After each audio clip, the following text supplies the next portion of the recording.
khususan para syekh sufi, khususan para mahdi, khususan para arafahi, khususan muslimin muslimat, muslimin wa mu'minat, khususan hadiri Ramadan di nanti lillahi ta'ala.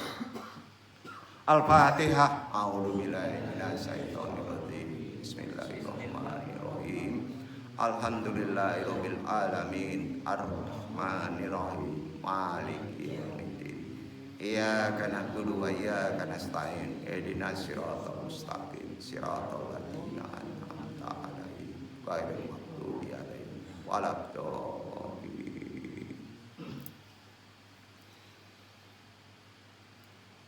Subhanaka ilmalana ilama alam tanah inaka antal ahlimul hakim. Ya Allah ya Rabb, lapangkanlah untukku dadaku, bersihkan dadaku ya Allah, bersihkan rohaniku ya Allah. Mudahkanlah untukku urusanku ya Allah, uraikanlah simpul lisanku baik pentaklim maupun yang ditaklimi, agar mereka bisa memahami thalibul ilmi ya Allah dalam bulan yang mulia ini Ramadan ya Allah. Doa puasa Ramadan hari ke-9, ke-10, ke-11 aminkan saja. Bismillahirrahmanirrahim. Allahumma ij'ali fihi nashiban min rahmatika wa syi'ah wahdini fihi li barahini kasyati'ah wa kuz binafsiyati ila mardatikal jami'ah bimahabatika ya amal mustaqin. Allahumma ij'alni fihi minal mutawakkilin alaika waj'alni fihi minal faizin ladaika waj'alni fihi minal muqarrabin ilaika bisyannika ya ghayatat talibin. Allahumma habibilaiya fihil ihsan wa karih fihil fusyuqa wal lisani wa harim alaika fi syaqatika wan niron bi anika ya giyasa mustaqhisin.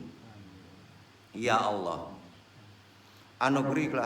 anugerahilah untukku sebagian dari rahmatmu yang luas, dan berikanlah aku petunjuk kepada ajaran-ajaranmu yang terang, dan bimbinglah aku menuju kepada keridhoanmu. Masukkanlah aku dalam rahim Ramadanmu yang penuh dengan kecintaanmu, wahai harapan orang-orang yang merindu. Ya Allah, mohon jadikanlah aku di antara orang-orang yang bisa bertawakal kepadamu, dan jadikanlah aku di antara orang-orang yang mengisi di sisimu, dan jadikanlah aku di antara orang-orang yang dekat sedekat-dekatnya kepadamu dengan kebaikanmu, wahai tujuan orang-orang yang memohon. Ya Allah, mohon tanamkanlah ke dalam diriku kecintaan kepada perbuatan-perbuatan hasanah yang baik, dan tanamkanlah ke dalam diriku kebencian terhadap kemaksiatan dan kefasikan. Mohon jauhkanlah dariku kemurkaanmu ya Allah, api neraka dengan pertolonganmu saja ya Allah, wahai penolong orang-orang yang meminta pertolongan. La haula wala quwata illa billahil aliyil adzim. Alhamdulillah. Kita sudah memasuki doa hari ke-10, masuk putaran kedua. Kita sudah awali, karena besok kita nggak ngaji, tolong di doa harian ini diisi tiap hari. Jadi baca saja risalah andong di awang-awang ya. Di medsos kan, di awang-awang, silakan baca. Insya Allah, karena itu syarat mutlak. Kita puasanya harus beda dengan yang lainnya. Alhamdulillah subhanahu wa ta'ala ala tabu'ati ilahiyati nahika an fadlillah mazina annahil waqtli atau li ilmi bi ilmi fi hada syaril majidi ma'li biminimati Ramadana. Tentunya puji syukur kehadirat Allah subhanahu wa ta'ala dengan kodrat iradahnya juga rahmatnya, kita masih diberi waktu datang kemari, bisa berthalibul ilmi, dan masih diberi waktu memasuki rahmat di bulan yang mulia, yang penuh barokah, Ramadan 1444 Hijriah. Hadirin jamaah Iwan Afat, wabil khusus YMAA rahimakumullah, baik yang mengaji secara talaki artinya langsung, juga Ikhwan Awat yang mengaji secara live bahasanya ya, medsos mungkin tidak langsung. Insya Allah dong doakan rahimakumullah. Di pertemuan ini Al-Fakir yang bodoh ini coba membahas tentang adab dan ilmu wakat dalam bulan Ramadan. Artinya memasuki kesucian bulan Ramadan bisa dikatakan lil hurmati waktu Ramadan. Menghormati bulan suci Ramadan, memasukinya, bukan menghormati saja secara jauh, tapi kita gimana cara memasukinya dan merasakan memasuki bulan itu. Dan ini bukan faktor ijtihadi atau faktor ikhtiari, tapi sudah faktor rahmat Allah diberikan kepada kita bahwa kita merasakan waktunya Ramadan. Kalau kita bahas dalam dunia tasawuf, waktu menjadi satu bab tersendiri ya. Dalam kajian secara syariat tidak dibahas ya. Karena para sufi, para torekot ini sangat penting mendalami makna dari waktu dalam hidup, karena sifat hidup sangat terbatas ya, cepat. Makna waktu dalam bahasa Arab di Quran disebut al-waqti. Al-waqti ini merupakan penanda sebuah masa. Kita dimasukkan ke sana. Waktu. Jadi Ramadan itu waktu. Kalau diibaratkan makhluk datang ke kita sebagai tamu. Ya, tamu itu kita yang membuat betah. Kalau kita kurang servisnya, tamu itu bisa bosan kan? Betul kan? Disinilah perlu kita memahami hukum waktu tadi. Bila perlu kita masuk ke rahim waktu itu, karena itu utusan agen dari Allah, Ramadan itu. Ya, nah. Waktunya berbeda. Ya. Kalau tiap hari waktunya 5 kali terbatas. Ya, awal waktu namanya. Berada di rukun sholat fardu, tidak boleh ditinggalkan. Begitu juga Ramadan. Ya. Ramadan awal waktunya lama ya, bisa 29, bisa 30 hari. Sebetulnya 30. Kalau Syaban kita ketemu 99 hari, maka Ramadan harus 30.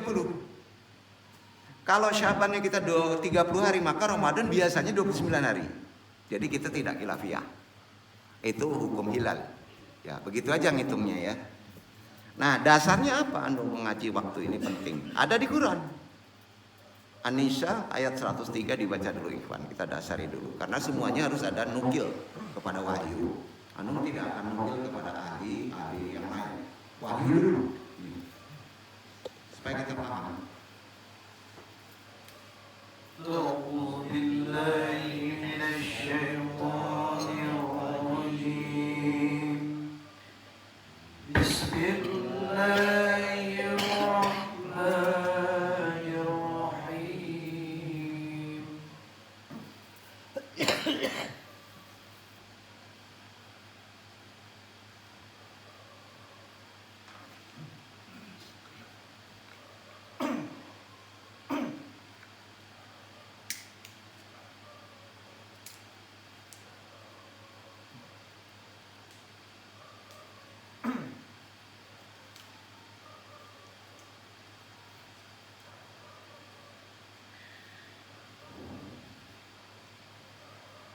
فإذا قضيتم الصلاة فاذكروا الله قياما وقعودا وعلى جنوبكم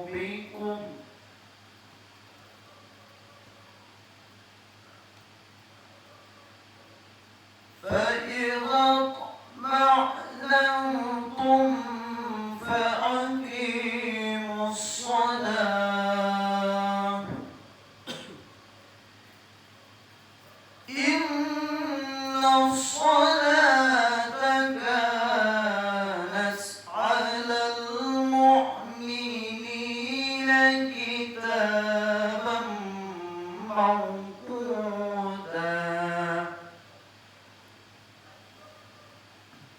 Maka apabila kamu telah menyelesaikan sholatmu, ingatlah Allah di waktu berdiri, di waktu duduk, dan di waktu berbaring.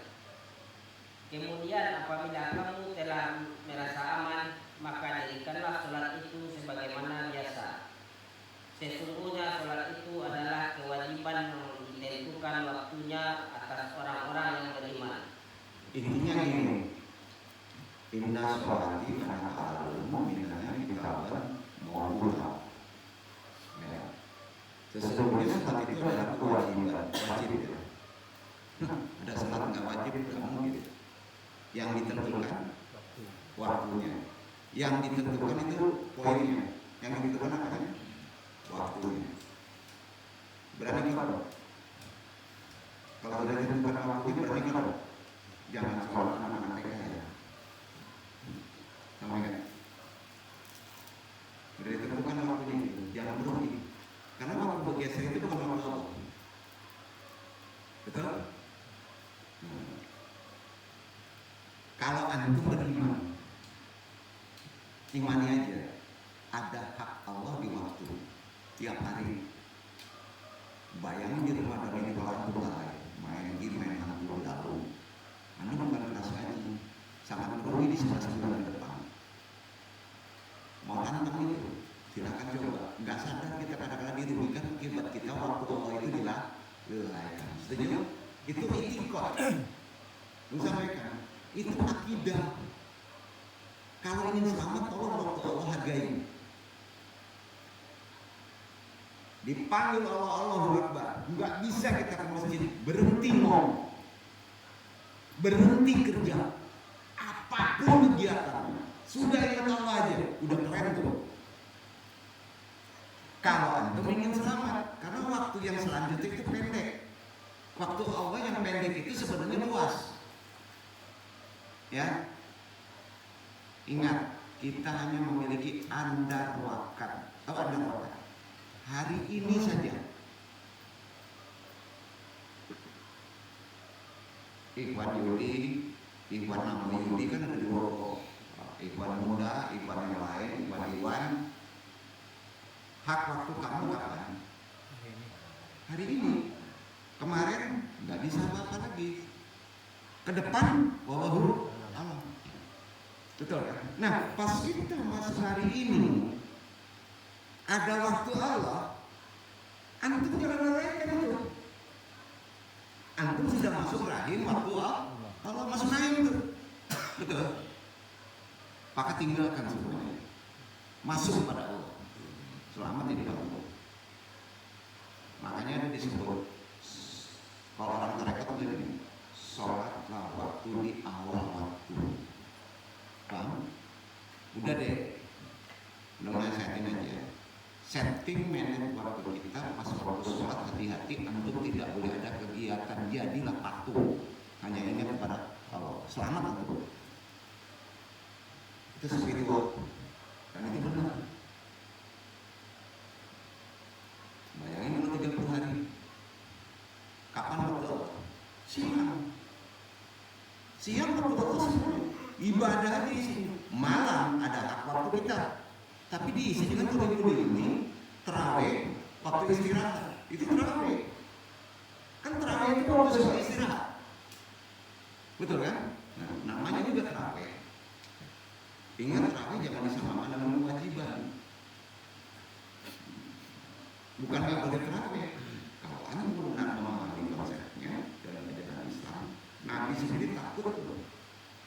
Terawihnya 10 hari. 10 hari diterawih. Karena kalau tiap hari ditakutkan, sahabat menganggap terawih itu kewajiban. Ada hadisnya. Nah ini kalau lempar dulu jadi gilapian. Gak tanggung usul terawih. Oh sholat biasa. Aduh. Gak bermajlis. Masya Allah. Ya bukan kecilkan terawih. Kita bahas dulu. Dari sana dan nanti sudah jelas ya. Sesungguhnya sholat itu kewajiban yang ditentukan waktunya atas orang-orang yang meyakini, beriman. Dengan waktu itu antum tidak boleh apa-apa. Itu waktu hak Allah. Begitu juga berpuasa Ramadan. Berapa hari? Waktu Allah 15 hari. 15 hari full. Karena sahur itu kan siang. Ya. Nah, pas malam ada waktu Allah nggak? Ada double waktu yang sangat rahmat. Makanya di Ramadan pas sholat fardu waktunya Allah sangat dekat sekali dengan Allah. Super dekat. Semuanya gitu. Jangan lakukan Allah. Sudah waktu Allah itu kan matahari ada. Masa siang itu waktu Allah yang penuh. Di luar kan nggak dibahas. Duduk ya. Jadi udah jelas sesungguhnya sholat itu merupakan fardu kan, yang sudah ditentukan waktunya kan, fardu, wajib, nggak boleh ngapa-ngapain. Waktu itu hari itu hanya antum dengan Allah, ya, atas manusia yang beriman. Artinya gini, dalam waktu-waktu tertentu kewajibannya nggak boleh ditinggalkan, nggak boleh digeser. Kalau antum paham, telah ditentukan. Qada itu apa hukumnya? Uzur. Antum uzur. Nah, perempuan kena qada, orang tua kena qada. Sakit aja nggak boleh, ya, ya. Nggak bisa berdiri aja harus, ya. Tayamum, kenapa ada tayamum? Takut air, ada tayamum. Berarti waktu Allah itu nggak boleh digeser, iya kan? Wah, ini di jalan tol nantilah kita kodo aja di depan, aduh bingung nih. Kacau ini. Nggak menghargai ya. Lil hurmati waktu Allah. Lil hurmati, nggak hormat sama waktu Allah. Semuanya menjadi ada karena waktu. Masalah rezeki karena waktu. Kalau waktu Allah nggak dihargai, rezeki kamu bisa dihilangkan nggak? Sepakat? Waktu itu bergabung dengan tempat kan? Tempat itu materi. Kalau antum menghargai hormat kepada waktu Allah, maka rezeki antum pun otomatis gak dihilangkan. Nah, jadi jangan salah, minta tolonglah pada sholat dan sabar. Sabar ketentuan Allah itu waktunya ada. Karenanya menurut ulama-ulama tarekat, ulama sufi, yang namanya waktu itu diibaratkan sebuah pedang, kan gitu. Betul kan? Sering dengar sebuah pedang itu. Sebagaimana sebuah pedang yang bisa memotong sesuatu. Kalau antum nggak paham, maka jika waktu tidak mampu dimanage oleh kita, arti kata bukan wadah datangnya waktu kita manajemen, itu manajemen kolbu namanya. Ya, ini mau datang nih waktu Allah nih. Kita siap-siap, udah pasang sajadah gitu kan. Karena itu waktu Allah kan. Nah, itu maksudnya. Atau kita tidak bisa mengatur kedatangan waktu Allah itu dengan baik, maka dapat melewatkan seseorang dari kehidupan yang benar. Enggak tahu yang hak. Islam gak susah loh, semuanya diatur. Mudah-mudahan paham dengan konsep kaji sekarang. Imam Syafi'i berkata dalam sebuah riwayat, dia belajar kepada orang-orang tarekat. Padahal Imam Syafi'i ini ulama besar, ahlu fikih, ahlu mufassir, tafsir. Juga belajar kepada ruhani, para sufi. Beliau berkata begini, madum sadaikon lil syufina, pada syufi, falan astafida akhtara bistisna jumlatayni minhum sumatuhum yakuluna anna al waqtu mitlu syaifatih ida kunta ghaira qadir ala idatika fa inna sashiful yaqtulika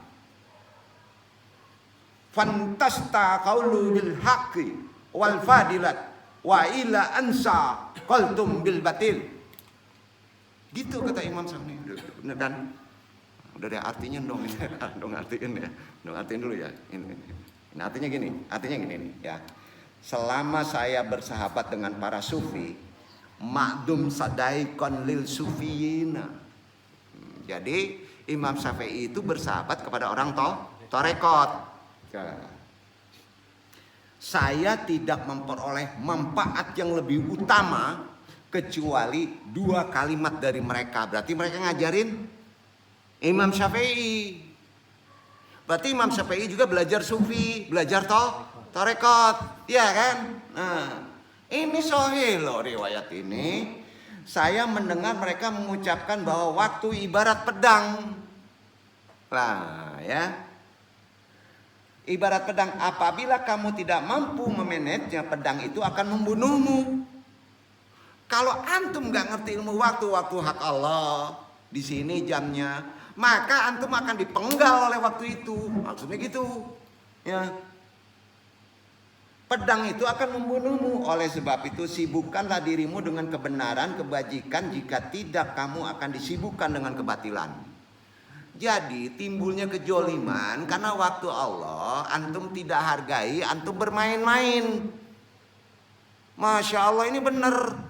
Kok nggak nikmat kita ya? Senang sekali kepada kejoliman karena nggak tahu hak Allah itu dilanggar. Ayo, mau debat gimana nih? Ayo. Jadi amalan ini kan gampang tuh. Manusia itu lalai, lupa, degil. Memang kodratinya gitu. Tapi kalau waktu Allah itu datang, tolong hargai dong. Ya, kan nggak lama. Ayo. Mau debat gimana nih? 1000 lama sih datang sini, kalau salah debat ciku ini. Anu realisasinya aja, ya. Realisasinya aja. Amalan itu. Kok kayak gini sih ngaji anu? Enggak, kesel. Gimana saya supaya nikmat sholat? Nikmat jadi orang baik. Waktu Allah aja nggak dihormati, benar nggak? Salah satu amalan seorang sufi, orang torekot yang signifikan untuk diketahui ialah tentang makomat dan ahwal. Ada kajian makomat dan ahwal. Ahwal itu hal itu waktu. Makomat itu derajat atau tingkatan. Jadi tingkatan waktu itu ada. Ya, tingkatan waktu itu ada. Hal atau ahwal ini agak lebih berat, tapi Anda mesti menyampaikan kan, sering mendengar masalahnya adalah keadaan atau kondisi secara manusia, keadaan hal kondisi yang disebut kondisi psikologis manusia. Ya. Ketika seorang sufi mencapai tingkat atau keadaan tertentu pada waktu-waktu Allah, ya, ia secara maknawi, secara ruhani ya maknawi ya, datang kepada kolbu waktu Allah itu, ke hati, tanpa disengaja dan tidak selamanya. Jadi kalau Allah menaruh rahmat, tahu-tahu kamu pengen buat baik, sholatnya nikmat, itu waktu Allah dimasukkan ke kolbu. Sayangnya kolbu antum gak pernah tahara. Pas dimasukkan balik lagi. Itu gunanya kita tahara, zikir. Tahara, letak kolbu yang sering rusak adalah di kapalo. Oleng-oleng kapalo kok. Ndak adonan lain ado Allah barsian dulu. Itu makasihnya zikir tahara 30 taran. Ayo. Dan ini diajarin Nabi kepada para sahabat. Ya.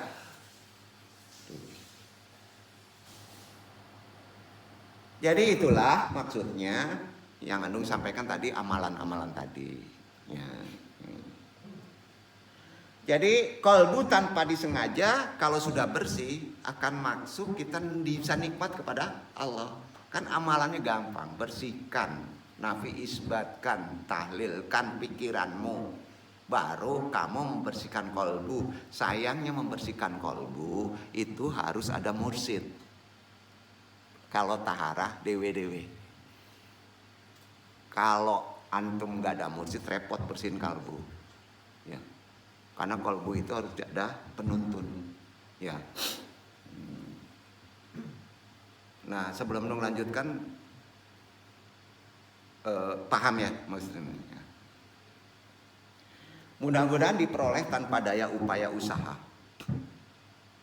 Jadi makna dari waktu Allah, rahim Ramadan itu tanpa ada usaha. Tahu-tahu antum masuk. Jadi nggak ada ajarannya. Ajaran satu aja. La ilaha illallah. La ilaha illallah gitu. Ya, mau ngajarin gimana ya? Karena itu faktor rasa. Ya. Tahu-tahu antum enak aja zikir. Ada saatnya bioritmik antum enak gak? Berarti itu tanda antum hati ke antum ada rahmat dari Allah, dimasukkan waktu kepada Allah. Gitu aja. Ada waktu bioritmik antum gak enak kan? Cepet-cepet aja pengen gitu kan? Iya kan? Nah, olahraga aja ada bioritmiknya kok. Walaupun dia ahli. Kalau bioritmiknya rendah, jangan main olahraga. Keok antum. Betul kan? Ada feel-nya kalau di seni. Ya, ada saat-saatnya. Seperti bersedih hati, ada imulnya. Nggak ada masalah juga bisa sedih hati kok. Ya, kebanyakan sedih hati itu antum itu nggak ikhlas. Tahu nggak? Sedih hati karena dipancing dengan masalah. Itu bukan sedih hati itu. Itu istidraj. Tahu nggak? Ketipu antum. Sedih hati itu nggak begitu. Nggak ada campur tangur masalah, atau sedih aja. Makanya sufi nggak ada masalah, kaya bisa nangis. Sepakat nggak? Gini nih, ajaran antum gini nih, samain aja. Kalau Ikhwan Farid besok sedih hati dengan kematian istri, antum ketedung ciku itu, malu-maluin antum. Rendah bener makomat antum. Sedih hati nggak begitu, ya. Betul kan? Udah deh, masalah itu kan ujian, dangkal. Setuju? Udahlah, nggak ada duit, hantu belau, tetek baik, dangkal itu. Ini banyak cerita dulu nih, karena yang datang ini makomatnya tinggi-tinggi nih. Ya, anung dudukin dulu, tapi berat pada lingkungan. Anung tahu itu. Jangan macam-macam, kalau udah lama di sini udah pernah anung talkin, anung monitor loh. Ngancem anung ya, enggak ngancem, tanda sayang ya. Kalau sayang kan nggak boleh diomongin. Ya, betul. Ya. Senang antum gimana? Masa senang dari syahwat? Masa senang dari syahwat? Dosa kalau senang dari syahwat, betul kan? Kecuali yang halal. Kan gitu bahasanya. Ada nggak orang duduk-duduk nggak ada duit, perut keroncongan senang aja? Ada nggak? Ada. Pakai apa? Pakai ekstasi. Nah, tetap aja kan ada sebab. Nggak begitu. Ada orang yang senang kayak gitu kok. Nah, kiamat siul-siul aja mau kiamat tuh. Ada ya? Makanya ada orang nggak takut mati. Karena dia menghargai waktu Allah. Karena amalannya itu. Jadi senang, sakit hati, jangan ada sebab. Timbul sendiri. Rasa tercekam, rasa rindu, rasa gelisah, rasa harap. Jauh gitu semuanya. Karenanya makomat, derajat atau tingkatan seorang hamba di hadapan Allah itu berbeda. Ya, berbeda. Faktornya ilmu dan ibadah antum, itikot akidahnya itu.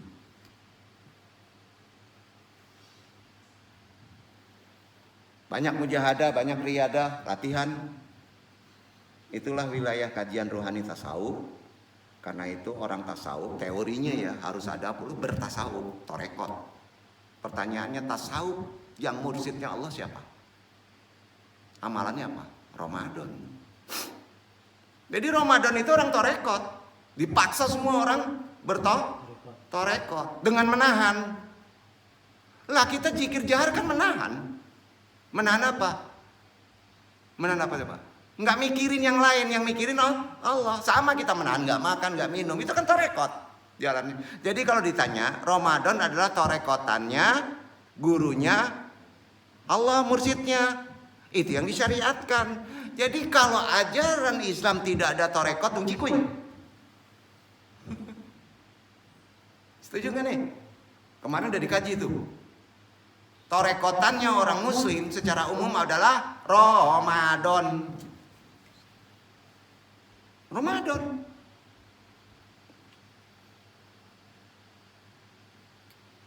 Insya Allah mudah-mudahan orang yang mengikuti aturannya dimasukkan dalam ruang ilmiah, ya. Kecerdasan otak kita akan lebih bagus. Karena itu kalau kita teorikan dalam kajian ruhani tasawuf itu dibukukan, dimasukkan dalam ruang ilmiah sejak kaum sufi mulai membukukan dan menuliskan khususnya pengalaman spiritual dari masing-masing individu. Makanya kalau antum belajar sufi, belajar tasawuf dari seseorang, pengalaman seseorang dalam dunia ruhani, nggak cocok bro. Karena masing individu berbeda-beda. Sampai nggak? Beda. Kajiannya misalnya Syekh Abdul Qadir Jailani, hidupnya banyak di Baghdad, Asyukandari, hidupnya banyak di Kairo. Budayanya begitu. Pengalaman itu mau dicontoh, mabuk. Beda-beda. Makanya jangan taklid. Kalau taklid Quran, ya. Kalau torekot jangan ngikutin torekot Rumi, torekot Sumatera, Burhanuddin cocok dengan kita. Torekot mana? Jawa Barat, Abanom cocok dengan budayanya, betul kan? Pengalamannya hampir mendekati sama, walaupun tidak sama.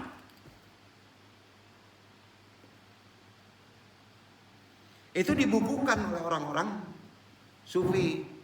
Kemudian buku itu dimakan, jadilah tesis. Al-Hikam antu belau tetek bengek, praktekin, mabok antum. Kan susah dipraktekin tuh. Karena itu datangnya dari pengalaman individu. Maka syariat aja lah. Ya, syariat dulu buatin. Kenapa beliau mengusahakan itu? Supaya dapat rangsangan motivasi mendalami ruhani Islam untuk dapat dipahami kaum lainnya. Maka banyak sekali buku-buku torekot, buku-buku tasawuf yang kadangkala perlu penuntun. Ya. Pertama kali yang membeberkan ilmu tasawuf secara sistematis ialah risalahnya Imam Kusyairi kalau ditanya. Namanya Imam Kusyairi. Enggak nyombong ya, Imam Kusyairi itu murid yang duduk. Nyombong pula lagi bulan Ramadan, Masya Allah. Kan susah nih. Ya, Bu lihatlah buku Imam Kusyairi. Itu mencoba membukukan. Yaitu pertama dibuat makomat dan ahwal. Dibahas tuh. Ada sarjananya lagi. Pas suruh ngamalin bingung dia. Amalinnya benar Ramadan, puasa.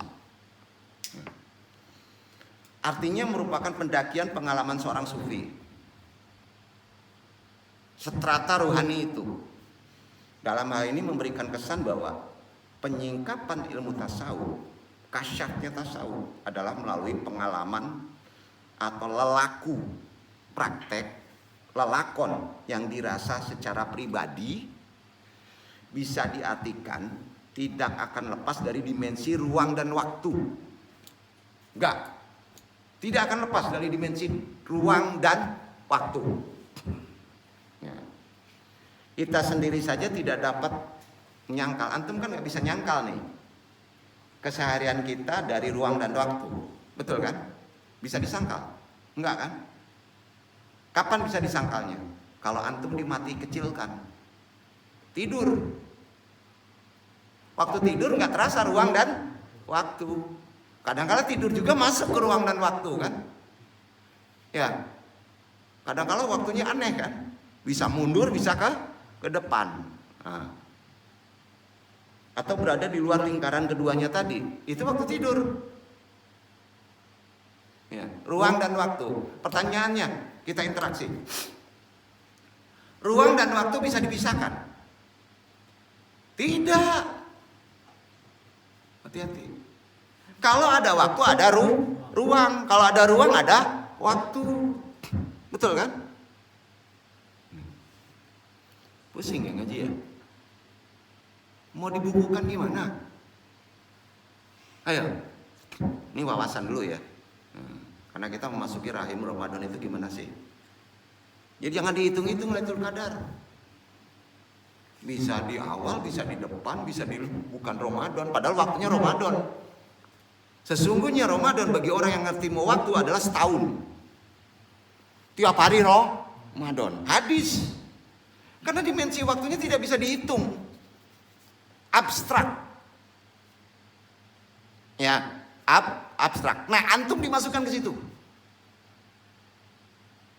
Makanya jangan majub. Kalau ngaji waktu antum bisa majub. Gilo. Majub tuh gilo. Senyum-senyum saya.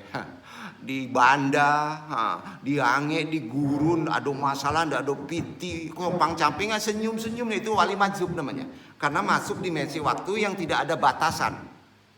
Mau digituin? Banyak contoh. Anu gituin aja loh. Nggak enak ya? Orang lain nyebutnya apa? Fitnah kan? Letak makan kaji. Belum tentu dia berdosa kan? Belum tentu.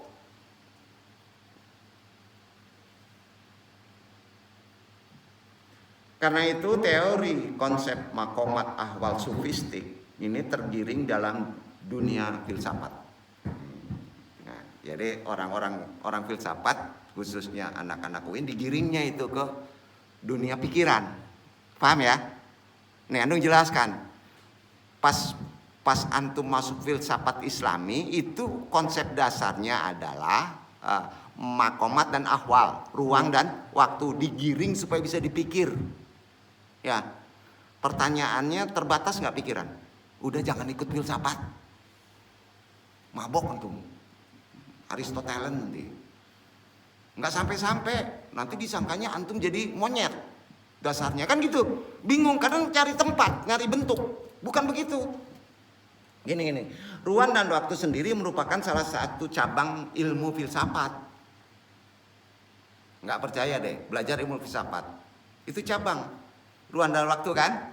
Siapa yang belajar ilmu filsafat? Di keislaman. Itu dasarnya adalah ruang dan waktu. Nah, ilmu filsafat yang berada di subordinasi kajian metafisika khusus atau tepatnya di kajian kosmologi. Keren kan dong? Betul. Ini yang ngomongin nih. Benar atau nggak salah? Udah selesai dia. Gara-gara ngaji gaji itu tuh. Dosennya aja bingung. Ya udah lulusin aja lah. Komplit ya. Itu yang lain nggak pada datang ya, kalah hujan. Nah, insya Allah, dong tuntun pelan-pelan. Nah, itu bahasanya. Dalam ruang filsafat ya, ruang pikiran di sini nih, ruang filsafat, ya, ruang filsafat yang berada di subordinasi, ya, pusing juga nyebutnya ya,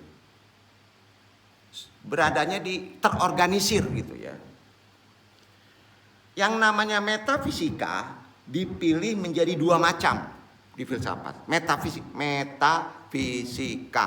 Jadi dua macam. Metafisika umum dan metafisika khusus. Ya. Khusus. Metafisika umum adalah nama lain dari ontologi yang kerap disandingkan dengan tiga dasar filsafat.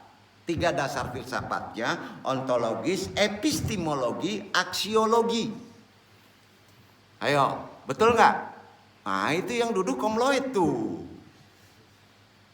Bukan itu kan? Sementara metafisika khusus meliputi kajian kosmologi, antropologi, teologi, dan kefilsafatan. Betul kan? 4. Udah deh, Andung males ngaji itu. Nggak ada gunanya karena terbatas kan ya. Tapi nggak apa-apa ya kalau ingin buat buku buat pusing orang ya.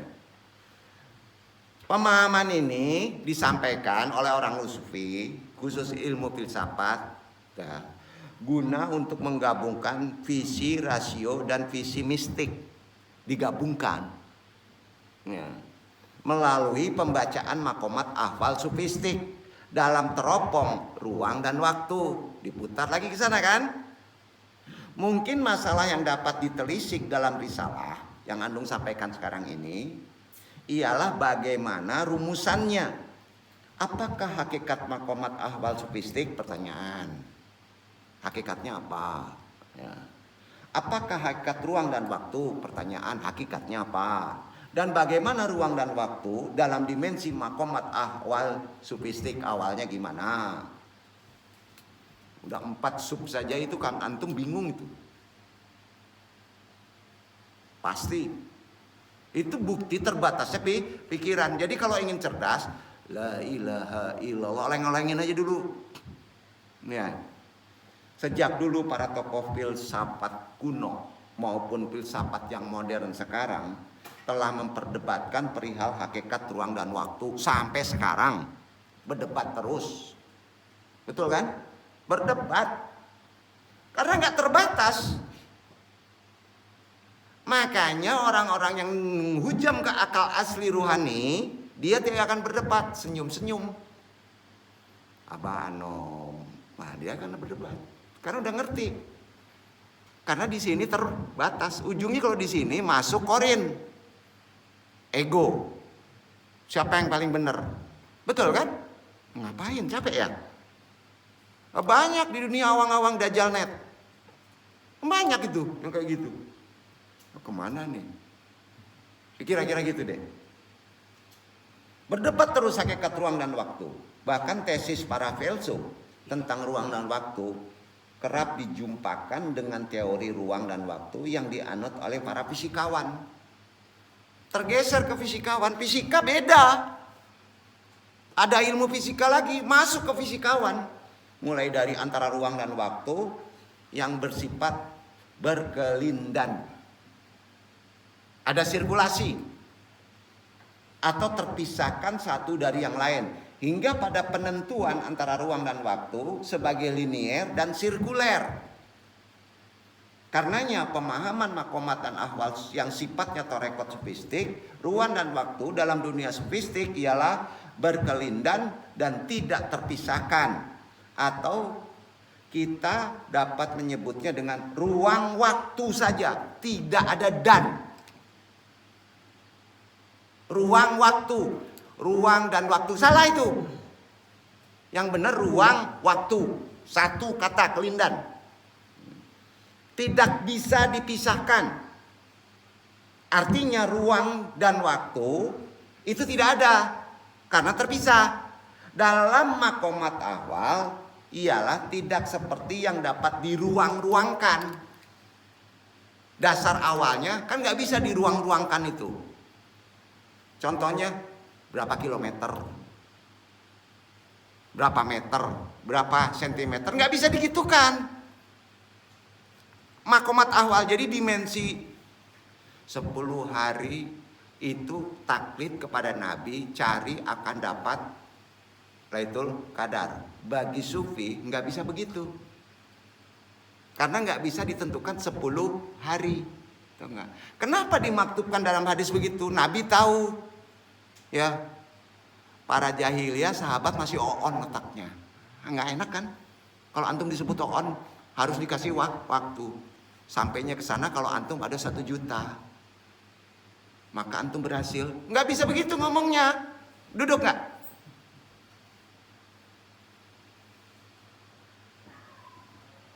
Susah nih ngajinya nggak nih? Nggak ya? Anung capek ngedesek-desek supaya ngerti, capek. Karena pas kita maksud dimensi waktu Allah, nanti mereka balik lagi ke pikiran istidros lagi, ngayal lagi. Ya jin warna merah, jin warna biru, jin warna lain, bingung tuh. Nggak begitu maknanya.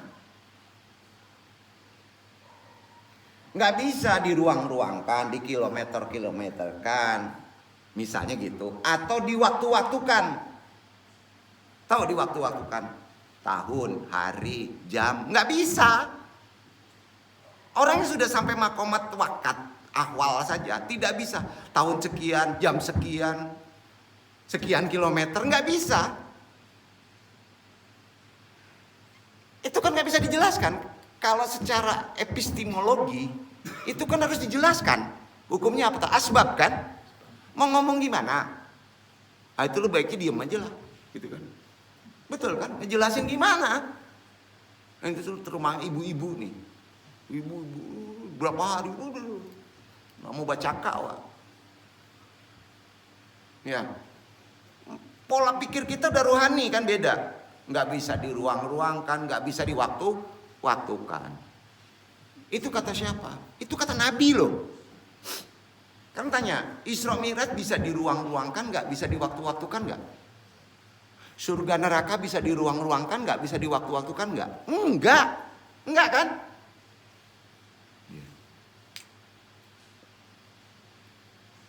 Misalnya gitu. Jadi alasannya Maqamat ahwal sendiri merupakan sebuah gerak lakon yang bersifat psikis gitu deh. Bukan energik sehingga tidak dapat diruang-ruangkan dan tidak dapat diwaktu-waktukan. Tapi bisa dirasakan. Itu kelebihan jauh. Jika ruang waktu dalam dunia maqamat ahwal adalah berkelindan layaknya filsafat, kalau begitu maka membicarakan waktu sama halnya membicarakan ruangan sekaligus. Keduanya itu, ruang dan waktu, tidak terpisahkan. Dia harus satu. Maqamat ahwal sufistik sendiri adalah gerak lelakon, gerak laku lampah, gerak perbuatan yang tidak dapat diprediksikan melalui akal nalar. Dalam hal ini kita sekaligus dijumpakan dengan teori yang menetapkan ruang dan waktu sebagai subjektif atau sebagai objektif. Jika diamati lebih dalam, ruang waktu menurut maqamat ahwal adalah subjektif. Karena maqamat ahwal bagi seorang sufi adalah sebuah lelakon, sebuah ikhtiar, sebuah usaha yang hanya dirasakan oleh masing-masing personal individu. Kan itu.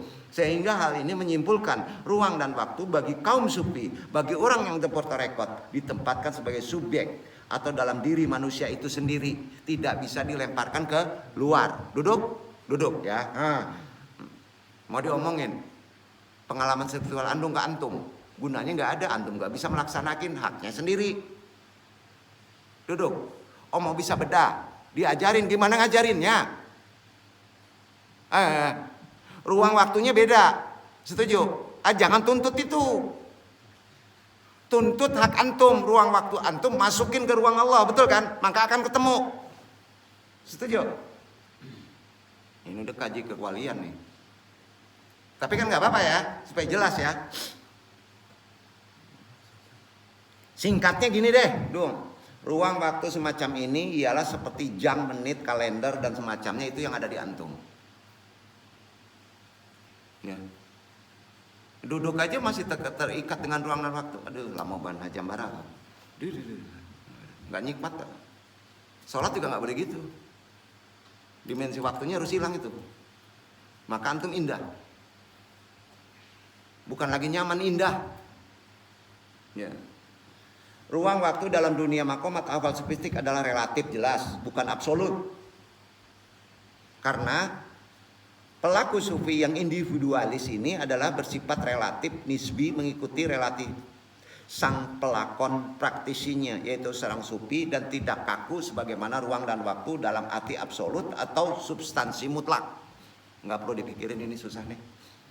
Itu sebabnya dalam teori Ibnu Al-Arabi dalam kitabnya, silakan catat kitabnya kalau share aja kepada orang-orang yang, karena ada nih satu yang ngikutin tesis kayak gini ya.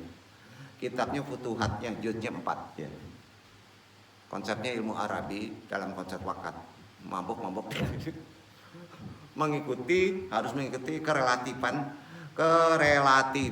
ruang waktu yang dalam pandangan sufistiknya ruang waktu tidak memiliki definisi yang sifatnya permanen. Dan ini hakikatnya ruang dan waktu dengan maqamat ahwal yang hanya dapat diungkapkan sesuai sifat keadaan yang dialami oleh seseorang individu. Ya.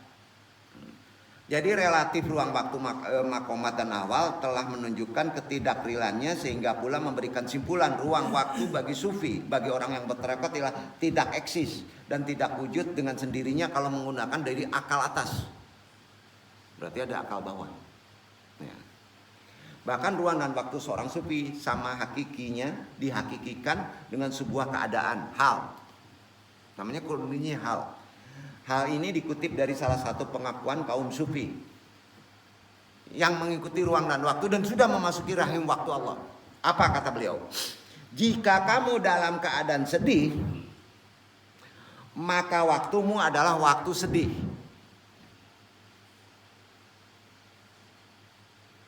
Jangan diciptakan sedih, walaupun sedih. Pusing Haji Mandung ya. Ya. Jangan lantas seribu, sedih dicari-cari. Jika kamu dalam keadaan sedih, itu fata morgana, tahu nggak?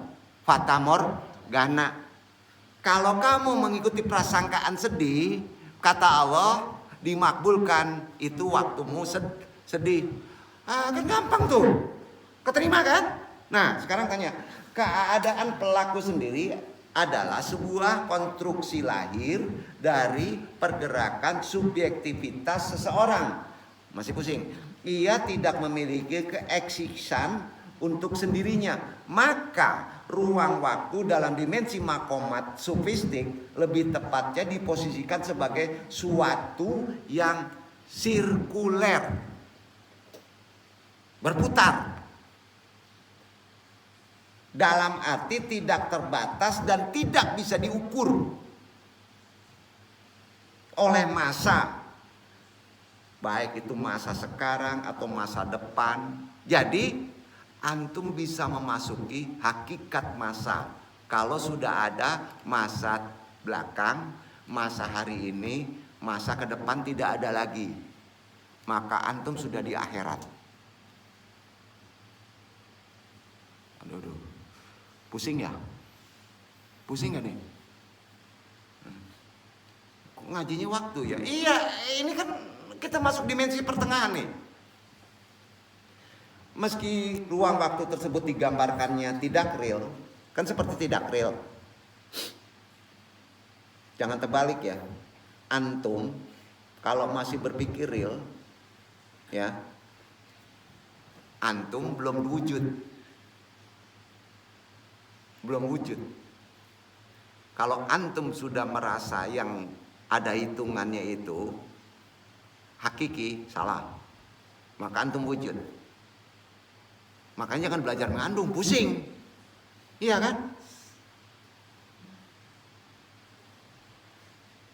Kalau Aristoteles tidak sebagaimana hukum linear Aristotelian yang bersimpul secara garis lurus, lampau, sekarang, dan masa depan, dan tidak pula mengikuti hukum kausalitas.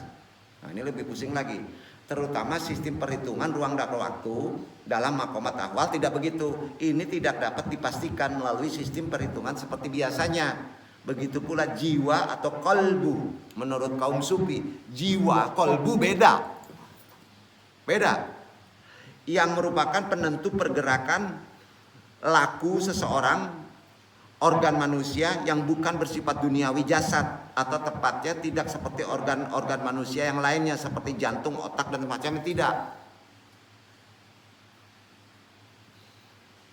Dalam melihat sebuah makna tentang waktu, kita turunkan dulu kaji tadi, itu wawasan saja supaya lebih dapat pemahaman makna dalam konsep ruhani yang coba distandarkan secara hukum akal ya. Para ulama sufi dibagi menjadi 4 kelompok. Memahami konsep ruang dan waktu, ulama torekot itu ada 4 kelompok. Pertama, kelompok yang dijuluki dengan ashab as-sawabik. Mereka adalah orang yang hatinya dipenuhi dengan asma Allah. Selalu dengan asma Allah hatinya. Itu namanya kelompok ashab as-sawabik. Ada. Sampai sekarang ada.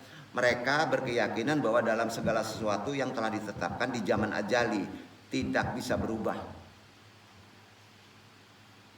Oleh sebab itu mereka menyibukkan dirinya dengan melakukan rutinitas ibadah baik fardu maupun sunnah dan menjauhi larangan Allah saja. Dan mereka tidak begitu memperdulikan sedang berada di sebuah masa atau waktu apapun, nggak mau tahu. Yang kedua, kelompok yang dijuluki ashab al-awaqib. Tadi as-sawabik. Ashab al-awaqib mereka adalah kelompok yang selalu memikirkan akhir hayatnya. Kapan gua lepas dari kondisi keterikatan ruang dan waktu? Cepat keluarkan ya Allah, cepat keluarkan ya Allah. Jadi pengen mati. Itu kelompoknya apa? Ashab al-awaqib. Nggak mungkin di ulama umum tuh. Ulama tarekat umumnya kan. Tapi dia nggak berani bunuh diri karena dosa. Nyalahi kodrat takdir. Mereka berkeyakinan bahwa segala sesuatu akan dilihat di akhirnya. Betul kan? Semua kan dilihat akhirnya kan. Maka dia pengen cepat dari kondisi ruang dan waktu. Apakah husnul khotimah atau su'ul khotimah? Karenanya terdapat senandung syair bagi ulama sufi yang berkelompok ashab al-awaqib. Syairnya begini, jangan terpesona oleh terangnya sebuah masa. Bener tuh. Ini bukan Rumi nih. Rumi beda lagi. Rumi masalah cinta, rindu. Beda lagi. Jangan terpesona oleh terangnya sebuah masa, sebab bisa jadi di dalamnya mengandung kerusakan-kerusakan. Karena itu bagi golongan asbab al-awaqib tidak ada yang tahu akan akhir sebuah perjalanan hidup seseorang. Maka teruslah berbuat kebaikan dan kebajikan, nggak mau berbuat kejelekan. Janganlah kamu merasa heran terhadap manusia yang rusak dan hancur, serta menanyakan bagaimana mereka rusak. Akan tetapi kagumlah kepada manusia yang selamat, bagaimana mereka memperoleh keselamatan. Yang ketiga, kelompok yang dijuluki ashab al-waqat. Waqat. Mereka adalah kelompok yang tidak menyibukkan dirinya sendiri dengan waktu ajali, sebagaimana kelompok sawabik. Dan mereka juga tidak menyibukkan diri dengan masa atau waktu yang akan datang seperti kelompok awaqib. Enggak. Kelompok ini lebih memfokuskan dirinya dengan menjaga waktu yang sedang dijalaninya. Mereka berkata, al-syaqaful hakimu aw fahmihu adnu syarrihi ailaihi syalmadi walal mustaqbalal. Artinya seorang yang al-arif atau yang telah makrifat merupakan anak zamannya. Artinya bukan masa lalu atau masa depan atau masa yang akan datang. Dia sudah anak zamannya. Nggak mikir lagi yang sudah berlalu bodoh teuing, hari ini bodoh teuing, ke depan masa bodoh. Kalau jadi orang ini antum udah gak kelihatan khidir. Ada. Keempat. Ya. Kelompok yang dijuluki ashab al-haq. Kelompok ini merupakan orang-orang yang menghabiskan waktunya bersama pemilik waktu. Pas ditanya, siapa antum? Al-haq, anal haq. Ada. Karena waktunya habis dengan pemilik waktu. Mau kayak gini? Kalau Allah berkehendak mau dong. Dan pemilik kebenaran. Mereka tidak mempedulikan waktu, mereka hanya ingin menyibukkan diri dengan al-haq. Ada sebuah kisah. Nunggu kaji dengan kisah ini. Pada saat di pagi hari Imam Junaid al-Baghdadi bertemu dengan sahabat sufi lainnya yaitu Asy-Syaqati. Imam Junaid bertanya, bagaimana kabarnya di pagi harimu? Asy-Syaqati menjawab, bagi saya tidak ada kabar kebahagiaan baik di pagi hari ataupun di malam hari. Saya tidak memperdulikan lama maupun sebentarnya sebuah malam. Nah, kelompok mana nih? Nggak mikir lagi malam, nggak mikir lagi siang, nggak ngabain waktu. Karena dia bersama sang pembuat waktu. Gitu ya. Kalau Ustadz Munda kondisinya kayak gitu ya, dia nggak mau di sini tuh.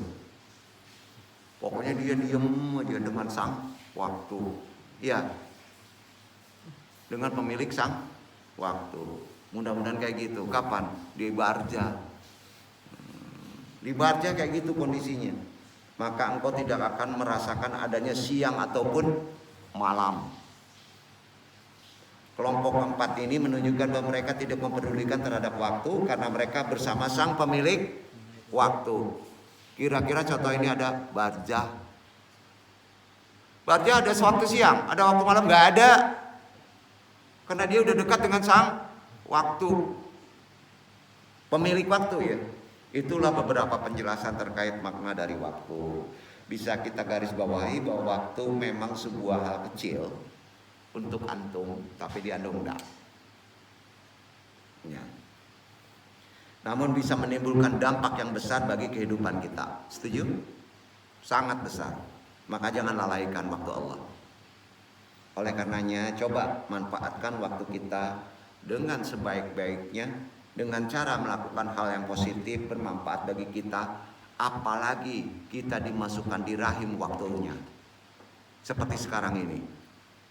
Karena kalau waktu Allah itu sudah ada pada diri antum dan datang pada waktu antum melakukan di luar dari konsep pemilik waktu untuk begitu, maka dijamin antum tercampak di luar waktu Allah. Maka itu kata Nabi, tidak mendapatkan apa-apa di waktu rahmat Allah. Itulah orang yang sangat merugi.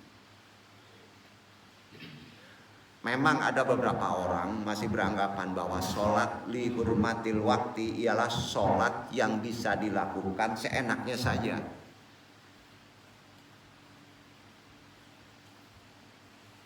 Begitu juga puasa Ramadan yang banyak dilakukan seenak udelnya aja. Bisa duduk membelakangi kiblat atau tanpa bersuci. Orang yang tidak bisa memenuhi syarat-syarat sah sholat saja diperintah untuk tetap sholat. Harus ketika sudah masuk waktunya. Begitu juga perintah puasa Ramadan. Inna sholata kanat alal mu'minina kataban mauqutan. Sesungguhnya sholat itu adalah kewajiban yang ditentukan waktunya atas orang-orang yang beriman. Baik itu tidak suci maupun tidak suci, kalau sudah waktunya dimasukkan. An-Nisa 103. Begitu juga puasa Ramadan. Ayyaman ma'dudan, yaitu dalam beberapa hari yang ditentukan waktunya. Al-Baqarah 184. Dibaca Ikhwan, tetap kaji itu. Ini lebih keren, lebih besar lagi dari waktu hari-hari. Ayyaman ma'dudan.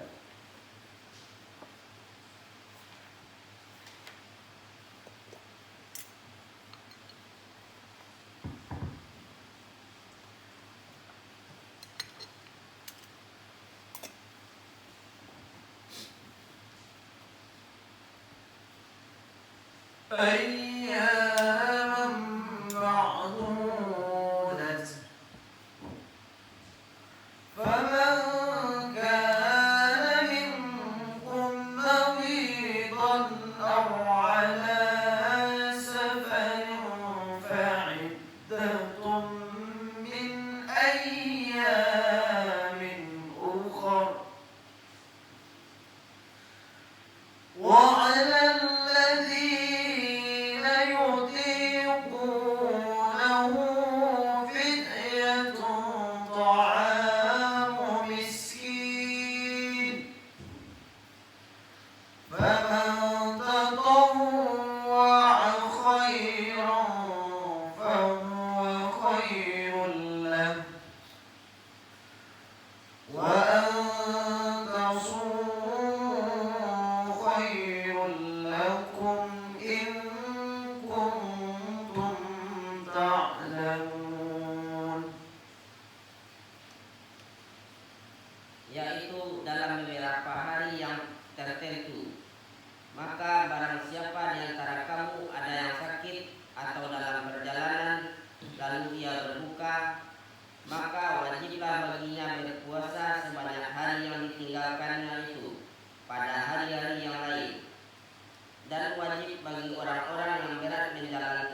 maka itu yang lebih baik baginya, dan berpuasa lebih baik bagimu jika kamu mengetahui. Sampai absolut waktu Allah nggak bisa disepelekan. Sakit pun wajib dibayar, betul kan? Hati-hati ya. Kalau sehat ya nggak puasa, aduh masya Allah habis hidup aku, betul kan? Dari Abu Hurairah Nabi SAW bersabda, man shoma Ramadan imanan wa ihtisaban ghafurallahu ma taqaddama min dzanbihi. Barang siapa berpuasa Ramadan atas dasar iman dan mengharap pahala dari Allah, harap aja pahalanya, jangan dipikirin ya, maka dosanya yang telah lalu akan diampuni. Karena waktunya beda. Waktu dunia itu pendek. Walaupun antum hidup 1000 tahun berbuat dosa, tahu ilmu waktu, diampuni sekali. Hadis riwayat Bukhari nomor 38, Muslim nomor 760. Selain itu diriwayatkan oleh Bukhari dan Muslim dari Umar bin Khattab. Matan isi sabdanya begini, Buni al-Islamu ala kamsin, syahadati ala la ilaha illallah wa la muhammadur rasulullah wa iqami sholati wa ita zakati wal haji wa saumi ramadana. Islam dibangun atas 5 pilar. Syahadat bahwa tidak ada Tuhan yang berhak untuk disembah selain Allah. Asyhadu alla ilaha illallah wa asyhadu anna muhammadur rasulullah. Bahwa Nabi Muhammad utusan Allah. Mendirikan sholat. Betul? Jangan lupa syahadat. Kapan antum syahadat? Mau sholat syahadat dulu. Betul kan? Ini syahadat ini bingung. Tolong deh syahadat yang dilalaikan. 5 pilarnya nih syahadat ya, sudah itu sholat, menunaikan zakat, haji bagi yang mampu, puasa di bulan Ramadan. Waktunya itu sudah ditentukan. Begitu juga hadis sahih riwayat Ahmad, qad ja'akum syahrul ramadana syahrul mubarakun aftaradallahu alaikum syiyamahu yuftahu bihi abwabul jannati fatuklahu bihi syayatinu bihi lailat khairin min alfi syahri man hurima khairaha faqad hurima. Telah datang kepada kalian bulan yang penuh berkah. Sekarang diwajibkan kepada kalian ibadah puasa, bertahan, dibukakan pintu-pintu surga, ditutup pintu-pintu neraka. Yakin nggak? Serta setan-setan dibelenggu, setan natural, setan yang ada diri, syahwat nggak dibelenggu. Gimana puasa kalau nggak ada syahwat, betul kan? Itu nggak dibelenggu. Makanya sholat tarawih jangan dibawa setannya. Gitu. Nah, ya. Gitu kira-kira. Di dalamnya terdapat malam yang lebih baik dari 1000 bulan. Nggak bisa dihitung. Waktu itu barang siapa yang tidak mendapatkan kebaikan, berarti ia benar-benar terhalang atau terjauhkan dari kebaikan hidup antum 11 bulan ke depan. Begitu bahasanya. Dari Ibu Hurairah, Nabi SAW bersabda, la yusbiku ahadu minkum ramadana bisyami yaumal yaumayini ila min atada ala saumi wa yasum dalika yauma. Janganlah seseorang dari kalian mendahului Ramadan dengan berpuasa sehari atau 2 hari. Maksudnya ngerti nggak? Senin Kemis nggak ada. Ramadan aja 30 hari dengan berpuasa sehari atau 2 hari, kecuali bagi orang-orang yang sudah terbiasa puasa. Sudah dianggap Senin Kemis dan masuk Ramadan nggak ada Senin Kemisnya, maka dia beroleh puasa pada hari itu setahun. Ah, ini perlu dijabarkan insyaallah besok. Hadis riwayat muttafaq alaih. Terakhir lagi. Memang ini terakhir kok. Ya. Kalau antum masih terikat dengan hukum tempat dan waktu ya kayak gitu, Pak. Perasa dong. Hadis riwayat Baihaqi yang dibukukan oleh Syed Sabiq Abu Sa'id Al-Khudri meriwayatkan Rasulullah bersabda sahih ini, man shoma ramadana ya'lamu hududahu. wa yahtamu bima yanbaghi alaihi summa yakfirullah dan nabahu. Siapa yang berpuasa Ramadan mengetahui batas-batas waktunya dan menjaga apa yang sepatutnya ia jaga dalam batas waktu itu, maka Allah mengampuni dosa-dosanya yang telah berlalu. Sampai jadi kalau antum nggak tahu batas waktu, tidak masuk waktu Ramadan, berbuat dosa di Ramadan, dosa antum tetap aja nggak diampunin. Ayo, sampai mudah-mudahan bermanfaat. Agak oleng dikit nggak apa-apa ya ngaji ini, ya. Tapi karena hukumnya wakat agak susah, tapi antum harus menyampaikan. Setidaknya ada wawasan, ada itikot, ada akidah. Antum tidak main-main dan menghormati lil hurmatil waktu Ramadan. Pailu andong, wallahu a'lam bishawab. Wassalamualaikum warahmatullahi wabarakatuh.